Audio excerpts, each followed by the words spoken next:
May while stocks last. The Gaelic Football Review on Off the Ball. With AIB, proud sponsors of the GAA Senior Football Championship. Check out #TheToughest for more.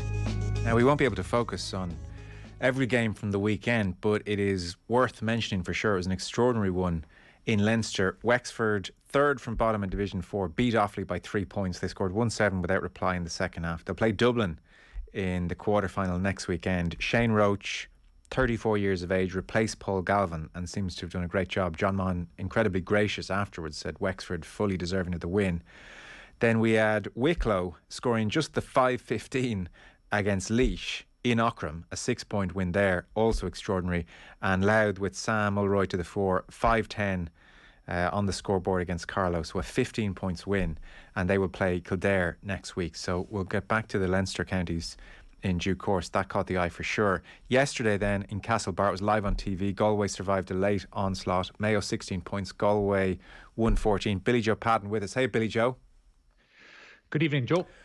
Geez, Mayo adore a qualifier, don't they? Well, I don't know, do they? But they find themselves in that situation yet again. Is it like in the small print of the season ticket to Mayo fans? We, wink, wink, nod, nod. You're going to get bang for your buck here. Is this what's going on? Well, there's probably an element of that, but I think it's name a county that recovers quicker from defeats. And somebody will say, well, they've had a lot of practice, but they have shown in the past that they've been able to recover from defeats and get a run together and get momentum. And they are a team that needs momentum, and they can build upon that. And yesterday they weren't able to do that. And you have to give Galway credit in the key moments of the game, the big moments. They were the better team. They could have up to 6 weeks here, Mayo, before their next game, which is in effect time for a whole new pre-season, and they can regather and regroup and go again. And as you said, history suggests that they will. On Galway, in the celebrations at full time amongst players and certainly Pádraig Joyce and management, I think we got a glimpse of how important this game was for Galway. Yes, I think that the qualifiers, just maybe to start on that point, will be totally different this year. There's, with the Charlton Cup, you're not maybe going to get a very favourable draw. Every game is going to be tough, and it will be hard to get a bit of a run that maybe you could get if you got a favourable draw early on. From Galway's point of view, I think they identified that they needed to win this game. It'll be important for them if they win a Connacht title. Pádraig Joyce in particular, they've lost the last couple of times to Mayo. James Horne's record against Galway is exceptional. The way that Galway have played against Mayo in the last couple of championship outings has been quite poor. They've been physically dominated. And I think that you saw Pádraig Joyce kind of, go back a bit to the Kevin Walsh playbook of, being defensively solid, frustrating Mayo, and then relying on your big players with real high skill level to have big moments in the game. And you saw that with the freeze from Walsh. You saw Paul Conroy being dominant in this, being important in the second half in terms of kicking some valuable scores.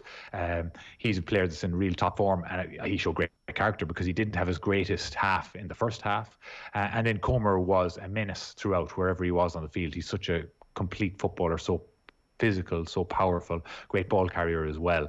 So he got exactly what he wanted, Pádraig Joyce, in that his three big players all made valuable contributions at the right time, and they defended pretty well as a group for the most part. Yeah, so 114 Galway, they're going to have to defend well with that scoreline. 20 points you suspect is absolutely a target Mayo try and hit. In Kieran Malloy and Dylan McHugh, and you alluded to it, Walsh had 2 sweepers, so it was more of a Kevin Walsh style effort here to curtail Mayo as opposed to just, we'll go out and have a shootout.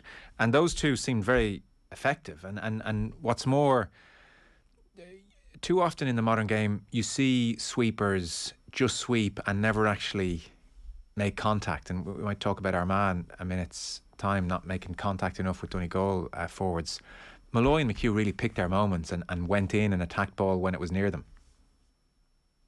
They did, and they drove up the field when they got the opportunity as well. I think Galway probably were maybe a bit overzealous in their tackling early on, or particularly in that second quarter of the game where they gave away a couple of frees, and that kind of gave Mayo a bit of momentum in that period of the game. I think from Galway's point of view, I think they'll look back at it and think that they can defend even better. I think they can definitely counter-attack better. They were really, really good for the opening 15-minute period, and the players that I just mentioned, the big names were obviously important in that, but Kieran Molloy got forward as well. That was hugely important. You know, McHugh, Glynn, they all got forward and participated. But I think that from Galway's point of view, I think that it's a positive victory anytime you win in a championship game, but there are loads of areas where they can improve upon. I think they can defend better. I think that Mayo had a lot of scoring chances. All right, they were really clear, and this is the most impressive thing for me about Galway's defensive game plan, is they were saying to Mayo, okay, you can have your shots from the sideline, you can have your shots out on the wings further out, but we're not going to give you very many shots in and around the D. We're going to defend that area really well. And when you look back at it and see where Mayo were taking those shots from, very few of them were in and around that scoring zone where there would be a high percentage conversion rate. And that was obviously something that Pádraig Joyce focused on, and it worked very well for them. And I think that discipline was the most impressive thing about their defensive game plan. But you're right, having those two sweepers in there gives you that option to do that, because you always have an extra man that are able to put pressure on a Mayo attacker to shepherd him, push him away from goal at all times, and that's what they did very well. Mayo, from those, as you've explained, trickier positions, had a conversion rate of under 50%. Cillian O'Connor did not have a good day with the frees, which is probably very understandable when you consider his injury profile over the last year. There's bound to be serious rust there. Do Mayo have the forwards, is the perennial question in some respects. Where are they on that front? Because yesterday would give you serious pause for concern or cause for concern. I think you have to look at it from the point of view that an attack is not just a six-man unit anymore. An attack is an overall game plan, and that even starts with the goalkeeper, and it's exactly what you do with all your players. When you see teams are defending with all 15 players and very often 13, 14, 15 players behind the ball, your attack has to be more than just your forwards. When I look at what Cillian O'Connor did yesterday, considering his circumstances after such a long layout, I think you have to say that's a positive. To be able to play that for that time just shows what a warrior he is. When I look at some of the things that James Carr and Ryan O'Donoghue were able to do when they got decent ball into them, I think James Carr was responsible for 3 points between a free and a couple of scores. Ryan O'Donoghue, I think maybe 4 points, and looked dangerous every time he got the ball.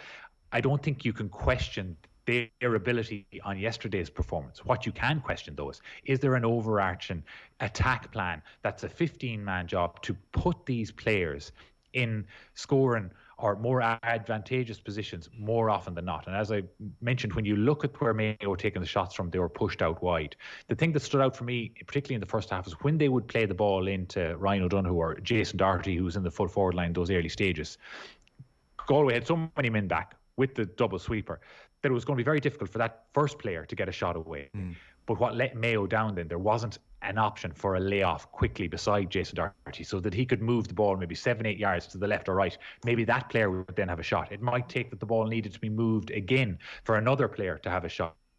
And it's that sort of spacing, that sort of coordination in the attack that has let Mayo down yesterday. But when you look back at some of the league performances from not so long ago, away in Kerry, away in Tyrone, the league final, similar problems throughout. I get the feeling that they only lost by a point yesterday. If they'd been able to get the ball to Ryan O'Donoghue and James Carr more often in front of the goals with a bit of support, I think they would have had a much better day in an attacking sense. Okay. We'll turn to Ulster then. So Donegal, Armagh. This was a very interesting game. Armagh 5-4 up early on, and then Donegal going to the break 3 points to the good. And there's that crucial period just after half-time where Rian O'Neill has the goal disallowed and Sean Patton makes a very good save from Aidan Nugent shot. So 2 goal chances, and then quick Shane O'Donnell point through the heart of the Armagh defence, the McBrearty goal.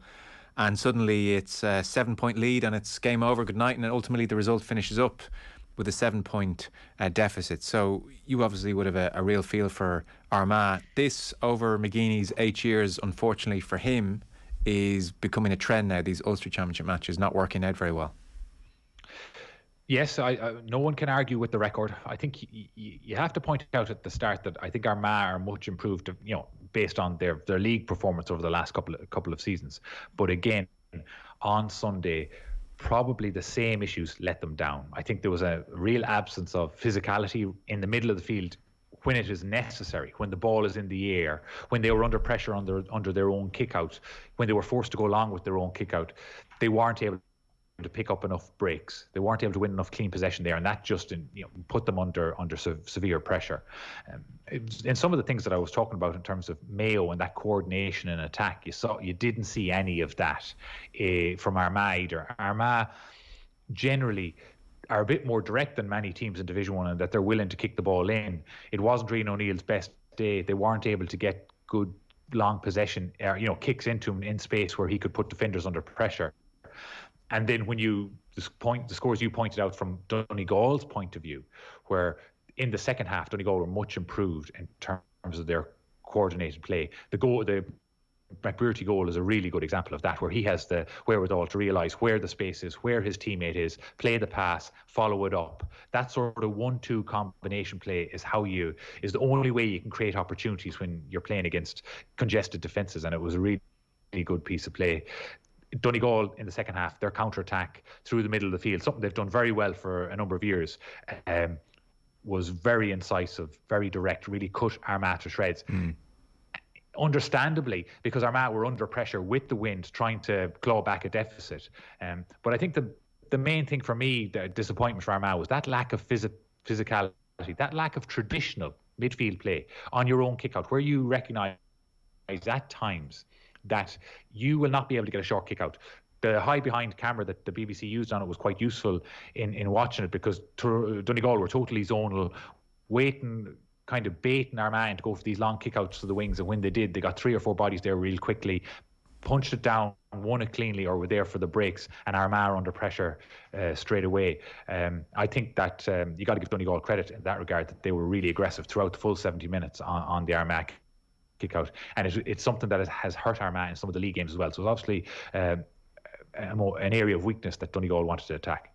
There were numerous instances where Armagh looked, if you were to press pause, in good shape, and then Donegal ball carrier was able to go by 1, if not 2 Armagh players and pop a pass or take a point. Generally, inter-county football, you get swallowed up if you even attempt that. Like, it was even notable that the Donegal players were attempting that, and even take the goal. Like, Shane O'Donnell must have bounced off 2, 3, 4 Armagh players, and went away and came back again, and the McBrearty goal, it's a really good one too, but it's still 4 versus 2. Like, there's a lot there that you'd look at and say, God, this doesn't feel tight enough at all, be it the physicality or be it the organisation, or maybe a combination of the two on Armagh's part. I think in those situations, it is a combination of the two. It's about communication, about organisation, and in some respects, when you have numbers and you have the numerical advantage defensively, you might think that you can not so much take a play off, but you might expect that maybe your teammate is going to do something and you try and do something else. When what's really important in those situations is that you as a defender on your own right have to put pressure on the ball carrier. You have to ensure that you keep goal side of them. You have to delay them. Delaying is the key aspect of that. Don't let them inside. Delay them. Be physical. Don't always go for the killer dispossession where you're trying to knock the ball away instant, because if you miss that, you're beaten in behind. And I think that sometimes Armagh are maybe too aggressive in that regard, and trying to go for the turnover straight away, where it's easier to go for the turnover when you know you have 2 or 3 bodies in and around the ball carrier and you know there's no escape route for him. So you have to have the patience to wait for your help. And in some instances, Armagh are nearly too aggressive in that regard. Now, I'm not saying that was the case in all those instances that you mentioned against Donegal, but there definitely was a lack of organisation as well, particularly when they had to go and chase the game with the wind. Armagh are a really good team playing with the wind, with the lead. And chasing the game is a totally different task, particularly in an Ulster Championship game like that, against a team like Donegal, who are so good at counter-attacking, and then have players like Michael Murphy, who can obviously direct traffic, direct counter-attacks with his, he plays with his head up constantly, and players like Owen Ban Gallagher, Ryan McHugh, and their ability to counter-attack, and you saw them back to their best in that second half. Absolutely. There's a hesitancy in saying that we can feel absolutely certain Donegal will be at their best in the next game. The last couple of years, I think, have just given everybody slight reticence on that point. So what are you expecting from Donegal this season? Because, I mean, back to their best is pretty damn good, but how long will they be at their best is the question. Well, they have a lot of improving to do, because I didn't think they were particularly good in the first half with the wind. They butchered a lot of chances. Many kicks, 4 or 5 into the goalkeeper's hands, poor shooting, bad wides, really allowed Armagh to wait in the game. And as you pointed out at the start, if Armagh were able to score that goal at the start of the second half, well, then it might have been a totally different finish to the game, and they would have been under real pressure. So I think, like many teams coming out of the COVID break for 2 years, you see them putting patches of play or periods of play, good play together in a game, 20 minutes here or there. The second half, no doubt, was impressive from Donegal. But to win an Ulster title and not talking about anything that goes beyond that, you have to be able to play for 70 minutes. They haven't been able to do that in the last while, and there's quite a bit of improving to do. Okay. Billy Joe Padden. Thanks, Billy Joe. You're welcome, Joe. Billy Joe Padden was there, and our Gaelic football coverage and Off the Ball is in partnership with AIB, proud sponsors of the GAA Senior Football Championship. You can check out the hashtag The Toughest for more. We'll take a short break.